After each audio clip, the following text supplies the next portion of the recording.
Hai, Assalamualaikum warahmatullahi wabarakatuh dan salam sejahtera.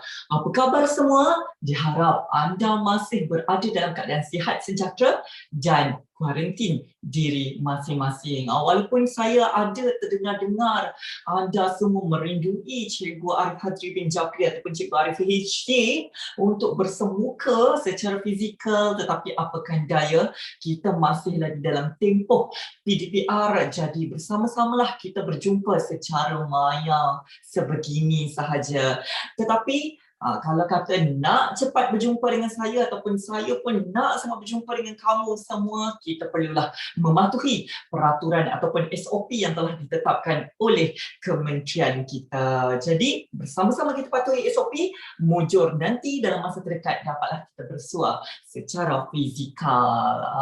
Jadi seperti biasalah, Cikgu Arif Hijri ada di sini bukan nak menyanyi, bukan nak buat persembahan untuk anda, tetapi untuk berkongsi satu ilmu baharu berkaitan dengan Bahasa Melayu Tahun 5 Sekolah Kebangsaan. Jadi seperti biasa, ini muka hadapan buku teks anda untuk Bahasa Melayu Sekolah Kebangsaan Tahun 5. Yang ada buku teks, jom sama-sama kita selak buka surat 36.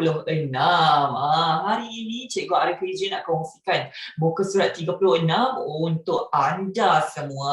Baiklah, muka surat 36 masih lagi tema yang sama, iaitu tema 2, kesihatan dan kebersihan. Manakala unit 5, kebersihan diri dan persekitaran. Tajuk sahaja yang berbeza hari ini, tindakan semasa jerebu. Itulah tindakan ataupun apakah itu tindakan semasa jerebu? Apakah itu jerebu? Nak tahu, jomlah dengarkan perkongsian Cikgu Arif hari ini. Yang ada buku teks boleh semak muka surat 36 ya. Yang tak ada jangan risau, saya kongsikan untuk anda. Baik, kita baca bersama-sama ya murid-murid. Tajuknya yang macam saya wara-warakan tadi, yang saya maklumkan tadi, tindakan semasa jerebu. Jadi keluarga Farisha mengamalkan langkah-langkah menghadapi jerebu berpandukan maklumat daripada Kementerian Kesihatan Malaysia. Apakah yang dimaksudkan dengan tindakan? Apa itu tindakan, cikgu? Apa itu tindakan, murid-murid? Tindakan itu bermaksud langkah-langkah. Cara-cara. Apa cara-cara ataupun langkah-langkah yang boleh kita laksanakan semasa jerebu? Apakah yang dimaksudkan dengan jerebu? Jerebu merupakan satu fenomena keadaan udara persekitaran kita yang dipenuhi dengan karbon monoksida ataupun gas-gas beracun. Jadi apabila karbon monoksida dan gas-gas beracun ini penuh di dalam udara kita, jadi udara kita mengalami indeks yang tidak sihat. Indeks tidak sihat itu bermaksud menghampiri tahap bahaya. Jikalau kita menyedut, udara yang berbahaya tersebut akan menyebabkan pelbagai implikasi kesihatan kepada manusia seperti kita dan juga haiwan serta tumbuhan. Jadi bagaimana ataupun apakah tindakan semasa jerebu itu, murid-murid? Yang pertama, kita perlulah kerap minum air kosong. Minum air kosong, bukan air manis, bukan air bergas, bukan air berkarbonat, tetapi air kosong. Cikgu, apa itu air kosong? Air kosong tu mudah saja, murid-murid. Air yang jernih yang anda masak ataupun yang anda ambil daripada penapis air di rumah anda. Itulah air kosong. Seterusnya, kita perlulah memakai pelitup muka.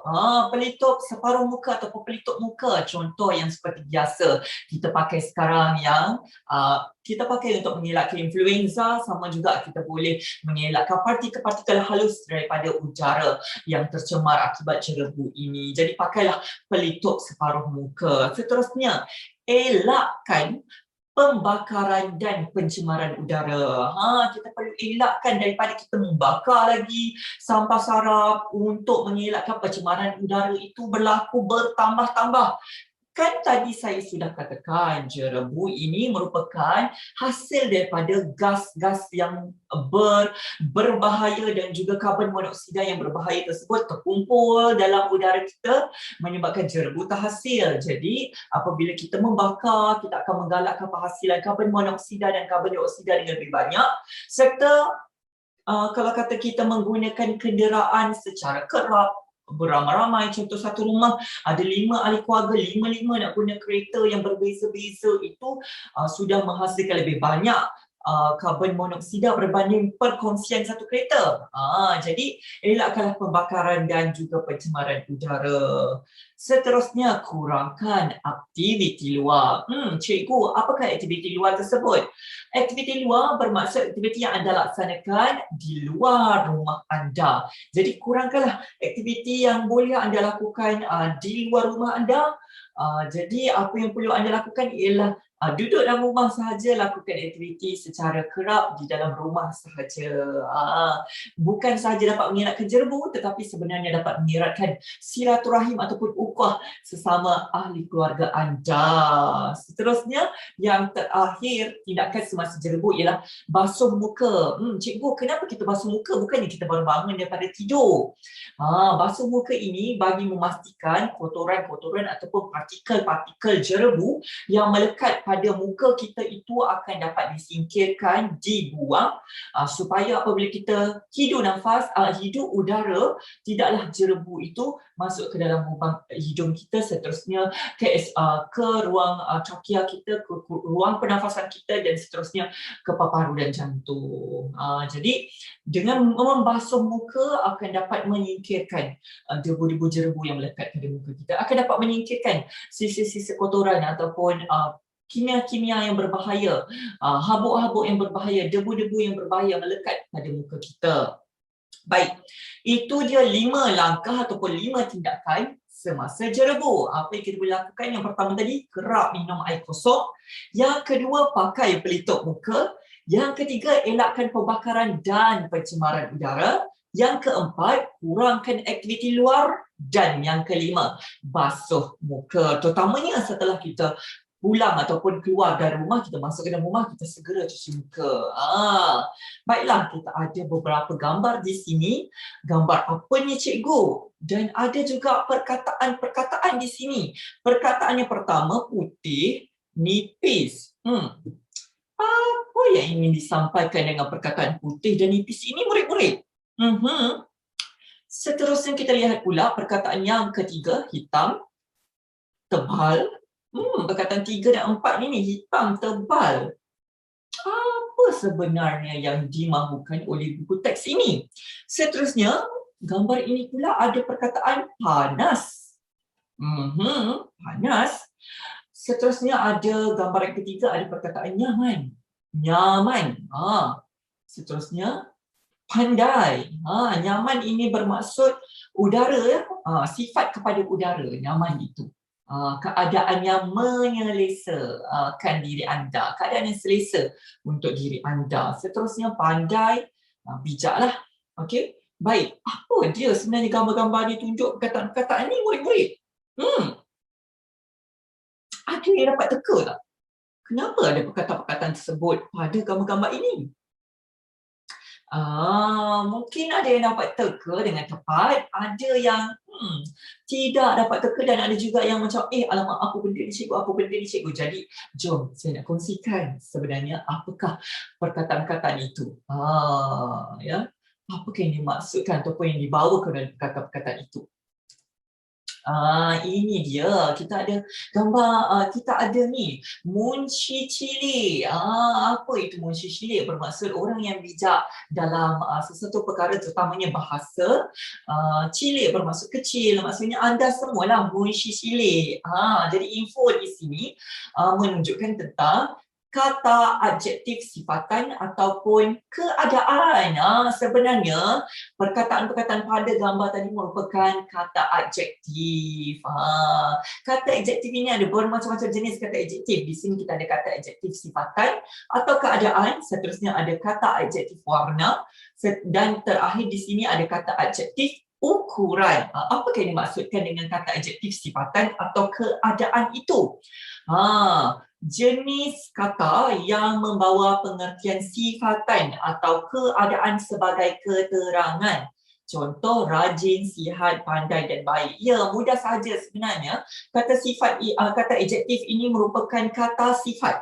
Sifat yang ada pada sesuatu objek, sifat yang ada pada sesuatu individu, sifat yang ada pada sesuatu benda, sifat yang ada pada sesuatu hidupan. Contohnya yang macam ada di sini, rajin, adik rajin, sihat, ayah sihat, pandai, cikgu pandai, baik, murid-murid baik. Sifat kamu kan, sifat individu tersebut ataupun sifat haiwan ataupun sifat hidupan. Tak kisahlah, itulah merupakan kata adjektif. Manakala untuk kata adjektif warna masih lagi sifat, tetapi sifat pengertian warna sebagai keterangannya. Contoh, buku itu berwarna merah. Buku merah, maksudnya buku itu berwarna merah. Manakala biru, pen itu berwarna biru. Sifat pen itu biru. Seterusnya hitam, baju adik hitam. Maksudnya baju adik itu hitam warnanya. Dan seterusnya arnab itu berbulu putih. Maksudnya bulu, sifat bulu arnab itu putih. Itulah dia kata adjektif ataupun kata sifat. Kalau alamak cikgu pening di kepala saya nak ingat kata adjektif itu apa? Senang saja kata sifat. Sifat yang anda dapat lihat, sifat yang anda dapat rasa, sifat yang anda dapat tafsir daripada individu atau kehidupan tersebut ataupun objek tersebut. Seterusnya yang terakhir ialah kata adjektif ukuran. Ialah jenis kata yang membawa pengertian ukuran seperti sebagai keterangan. Contohnya, panjang, pembaris panjang, kecil, buku kecil, pendek, ahli pendek, nipis, apa ini? Kertas nipis, seterusnya tebal, kamus tebal. Itu merupakan antara contoh sifat-sifat ataupun kata adjektif yang kita berikan kepada objek ataupun hidupan. Jadi, saya nak uji anda. Kita lihatlah gambar yang keempat dan juga kelima ini. Tadi kita dah ada 3 gambar, betul? Jadi, daripada gambar keempat, kelima ini kita ada perkataan segar, kita ada sihat, kita ada cergas. Ini semua merupakan kata adjektif. Betul. Tahniah murid-murid, kata adjektif. Jadi, daripada kata adjektif ini, kita dapat tahulah segar ini merujuk kepada apa. Mungkin keadaan selepas dia membasuh muka, badannya menjadi segar, kan? Ataupun sihat. Kan? Setelah minum air, tubuh menjadi lebih sihat. Tubuh badanlah sihat. Cergas. Apabila kita melakukan senaman dan melakukan senaman dan aktif, maka badan kita akan menjadi cergas. Maksudnya badan kita boleh sihat dan cergas. Bergantung kepada aktiviti yang kita laksanakan. Jadi sihat, cergas, segar ini merupakan kata adjektif. Sama juga macam ketiga-tiga gambar pada muka surat sebelumnya, pada perkongsian saya yang tadi itu merupakan perkataan-perkataan yang menjelma itu merupakan kata adjektif, kata sifat macam hitam, putih, nipis, tebal itu tadi. Seterusnya panas, kan? Itu merupakan sifat juga. Jadi nyaman, kan, untuk udara, sifat untuk udara. Jadi kita nak lihat aktiviti hari ini. Aktiviti hari ini ialah membina ayat dengan menggunakan kata adjektif berdasarkan bahan. Murid-murid kena membina ayat menggunakan kata adjektif berdasarkan bahan. Bahan itu apa? Bahan grafik 5 gambar tadilah. Jadi hari ini saya nak bimbing terlebih dahulu sebelum anda lakukan tugasan anda. Jom saya bimbing macam mana kita nak bina ayat menggunakan kata adjektif ini dan berdasarkan bahan yang diberi. Jom kita lihat. Ya, baik. Kan di sini kita ada lagi aktiviti membina ayat dengan menggunakan kata adjektif berdasarkan bahan. Macam saya terangkan tadi, ini dia kita ada perkataan-perkataan ni. Kita nak bina ayat ni. Putih, nipis, hitam, tebal, panas, pandai, segar, sihat, cergas. Daripada perkataan-perkataan ini kita nak membina ayat menggunakan kata adjektif. Inilah kata adjektif ni, kan. Kita nak guna, kita nak bina ayat berdasarkan gambar-gambar ini, bahan ini. Kita ada gambar 1, gambar 2, gambar 3, gambar 4 dan gambar 5. Jadi kita ada 5 gambar, boleh jadi kena bina 5 ayat. Jadi kita tengok dulu, saya bimbing anda dulu untuk membina ayat untuk gambar yang pertama. Baiklah, jangan lupa ya, bina ayat menggunakan kata adjektif ataupun kata sifat. Jadi gambar yang pertama, saya tulis nombor 1 di sini. Ya. Kita hendaklah memakai pakaian. Memakai pakaian apa? Kita boleh lihat gadis ini memakai pakaian apa? Ya, pakaian berwarna putih dan nipis. Kenapa kita kena pakai pakaian yang berwarna putih dan nipis? Kenapa murid-murid? Ya, agar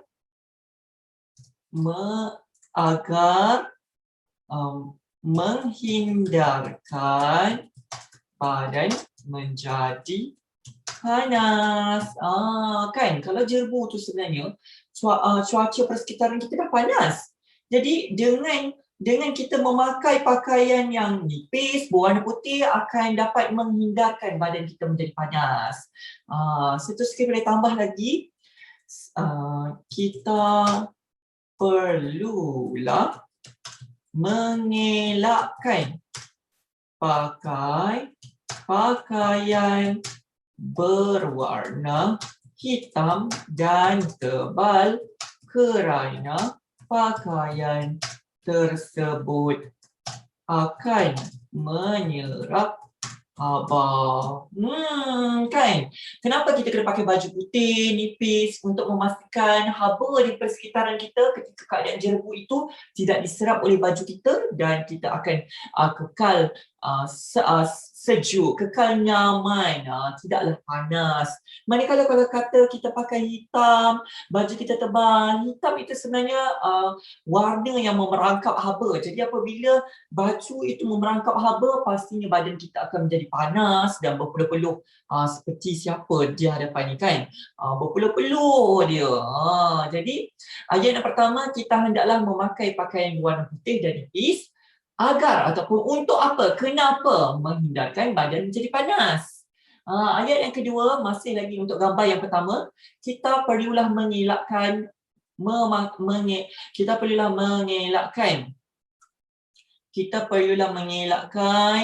memakai pakaian berwarna hitam dan tebal kerana pakaian tersebut akan menyerap haba. Boleh tambah dan menjadikan tubuh panas.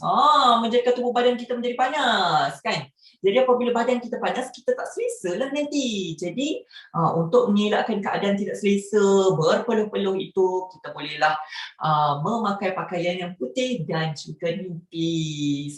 Itu cara kita nak bina ayat. Cikgu, jadi cikgu dah bina ayat. Tadi cikgu kata kena bina ayat menggunakan kata adjektif dan berdasarkan bahan. Betul tak cikgu?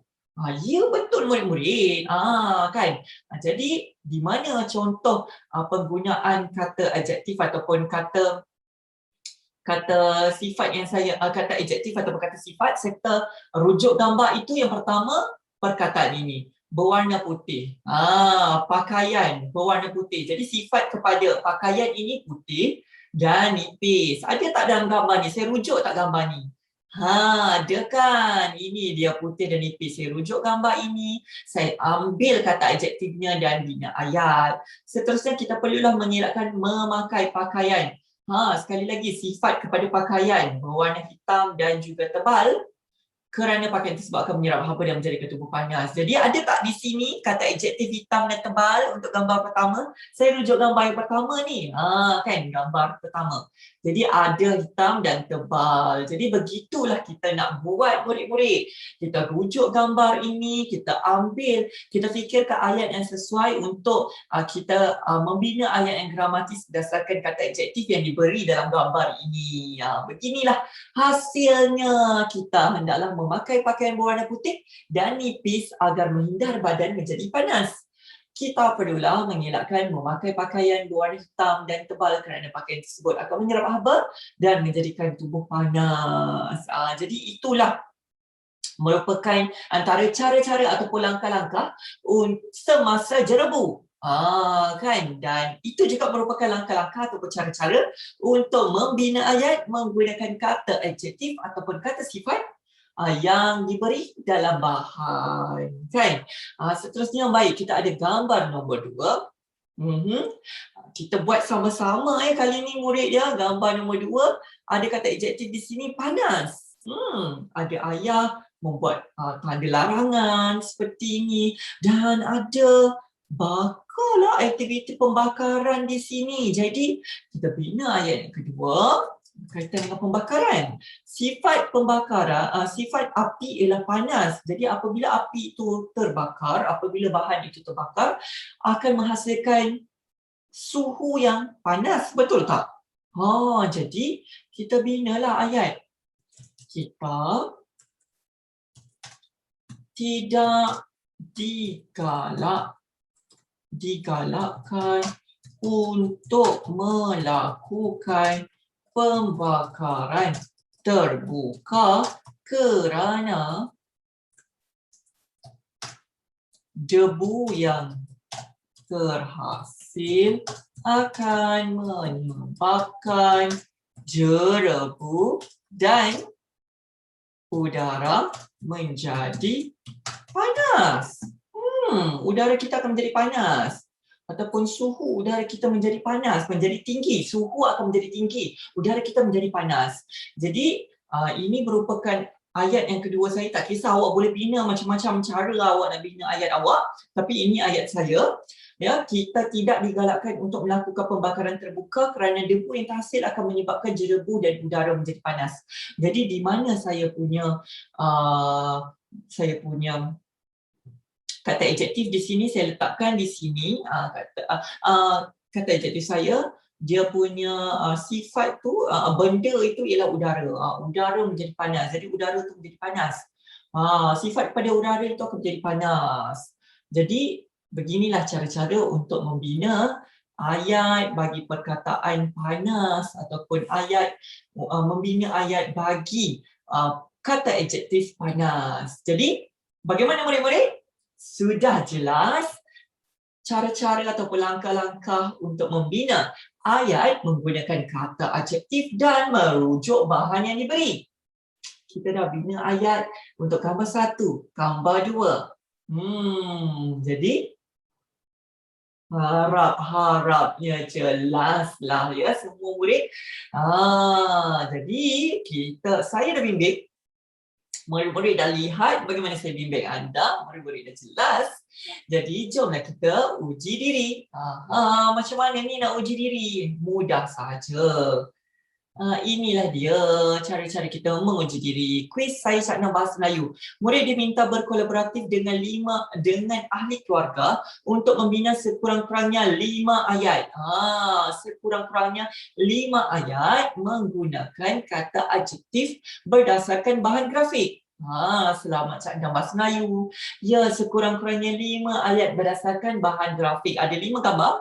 Ada 1, ada 2, ada 3, ada 4, ada 5 gambar di sini.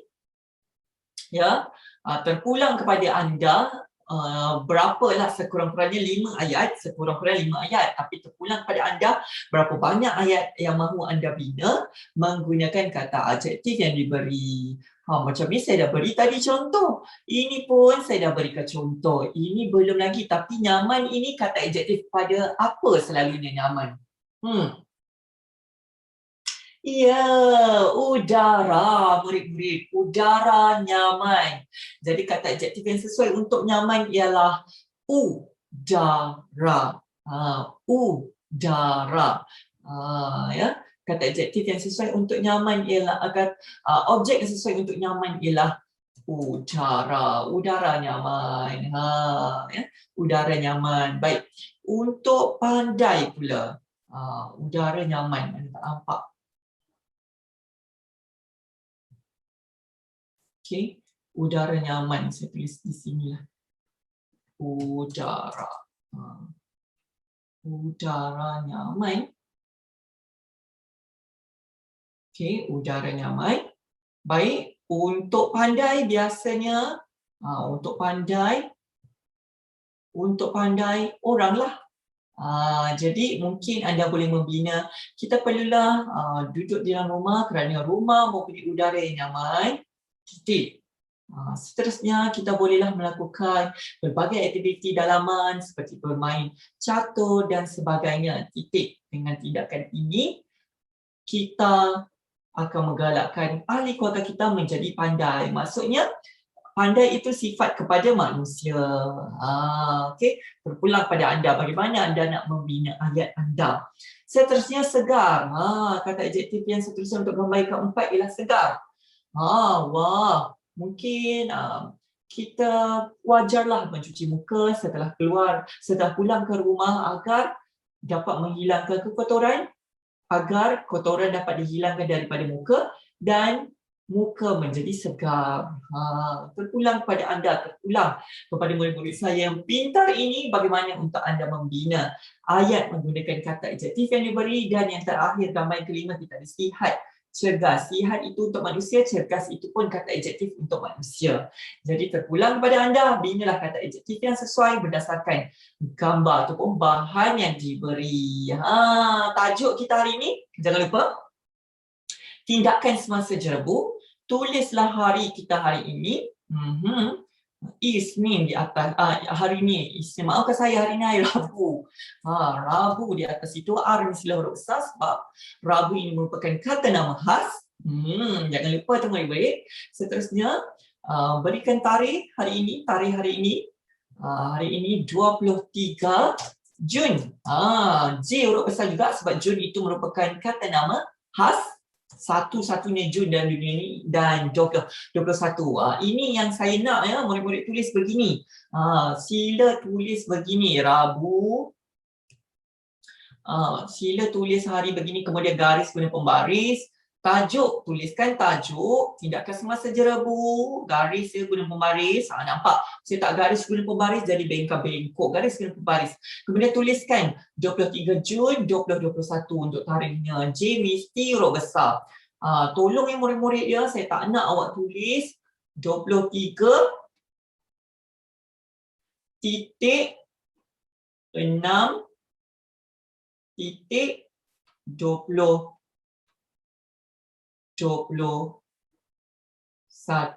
Saya tidak mahu anda tulis begini ataupun anda tulis palang-palang. Jangan ya tulis begini. Ini yang betul. Okey. 23 Jun 2021. Kemudian binalah sekurang-kurangnya 5 ayat daripada anda. Tak kisahlah ayat itu anda nak buat 10 ke 20 ke, tetapi sekurang-kurangnya 5 sahaja daripada anda. Cikgu Arif, saya berkobar-kobar nak membina ayat, tapi saya lupalah Cikgu Arif macam mana nak bina ayat menggunakan kata adjektif. Seperti contoh yang Cikgu telah berikan tadi. Dan saya nak salinlah soalan ni Cikgu Arif. Boleh, tak ada masalah. Seperti biasa, kalau nak ulang tonton video ini, nak lihat lembaran latihan, pergi ke mana? Pergilah ke pautan https palang-palang saya cakna bahasa Melayu .blogspot.com untuk lihat ulang tonton video ini. Nak lihat lembaran, nak pergi ke YouTube pun boleh, type saja saya cakna bahasa Melayu. Di situ ada video ini dipaparkan. Setelah siap, lembaran tugasan perlu hantar ke mana, bagaimana? Macam biasa murid-murid. Gunakan akaun D5 anda. Kemudian hantarlah ke https palang-palang form.gle palang vbgvg micmtwr8ptd8. Alamak cikgu, di sini di video cikgu kita tak boleh klik. Pergi ke saya cakna bahasa Melayu .blogspot.com. Ini di sini saya ada sediakan pautan untuk anda klik sahaja dan daftar masuk akaun D5 boleh terus hantar gambar tugasan anda hari ini. Itu sahaja daripada saya. Mudah bukan murid-murid? Ingat, sebenarnya bahasa Melayu ini tak susah. Yang susah ialah Sifat malas yang ada dalam diri kita. Kalau kata kita rajin, insya-Allah segala perbuatan kita lakukan akan menjadi mudah. Begitu juga dengan COVID-19 ini. Sebenarnya mudah untuk kita basmi. Macam mana kita nak basmi? Kita patuhi peraturan ataupun arahan Kementerian Kesihatan kita patuhi SOP, insya-Allah segala-gala yang muncul ataupun segala yang menjadi halangan hari ini akan dapat menjadi lebih baik pada masa akan datang. Jadi itu sahaja daripada Cikgu Arif untuk perkongsian hari ini. Kita jumpa lagi di lain masa. Ingat, kita jaga kita belum menang, nak menang macam mana? Patuhi SOP yang telah ditetapkan. Sehingga berjumpa lagi murid-murid. Assalamualaikum dan bye.